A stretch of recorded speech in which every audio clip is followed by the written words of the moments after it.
सलमान, एक और ख़बर भी सामने आ रही है। जो हमला था उसमें भी भारत का प्रोपेगेंडा सामने आ रहा था, और उसके साथ साथ अगर बात की जाए मियाँ वाली एयरबेस की, और साथ ही साथ जो अभी तुर्बत में नेवल बेस पर अटैक हुआ, इसमें दोनों में मुमासलत भी देखने में आई है। और साथ ही साथ जो सोशल मीडिया पर भारतीय सोशल मीडिया प्रोपेगेंडा है वो काफ़ी एक्टिव दिखाई दे रहे, तो इनमें मुमासलत दिखाई दे रही है। क्या अपडेट्स हैं आपके पास?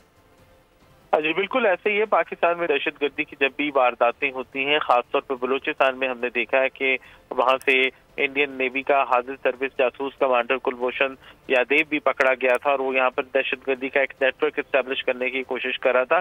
तो बलूचिस्तान में जो इंडियन फुटप्रिंट्स हैं वो बहुत ज्यादा है। जो कालेधन तंजीमें हैं उनके ऊपर जो सरपरस्ती का हाथ है वो भारत का हाथ है, इसमें कोई शक नहीं, कोई शुबा नहीं।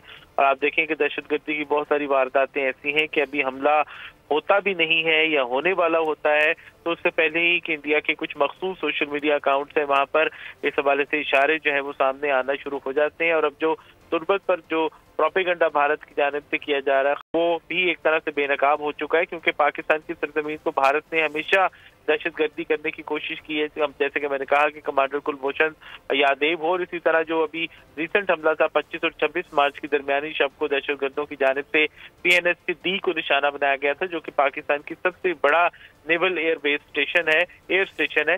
तो उसके ऊपर हमला डेफिनेटली कोई मामूली बात नहीं थी। कोई दहशतगर्दों ने कोई मुंह उठा के वो हमला नहीं किया था, उसके लिए बहुत ज्यादा सोची समझी प्लानिंग उसके अंदर मौजूद थी। और इस हमले को देखें और इससे पहले वाले हमलों को देखें तो फौरी तौर पर जो भारतीय सोशल मीडिया अकाउंट्स हैं वो एक्टिव हो जाते हैं, और ये चंद मखसूस अकाउंट्स हैं। खुद अपडेट करते, बहुत शुक्रिया।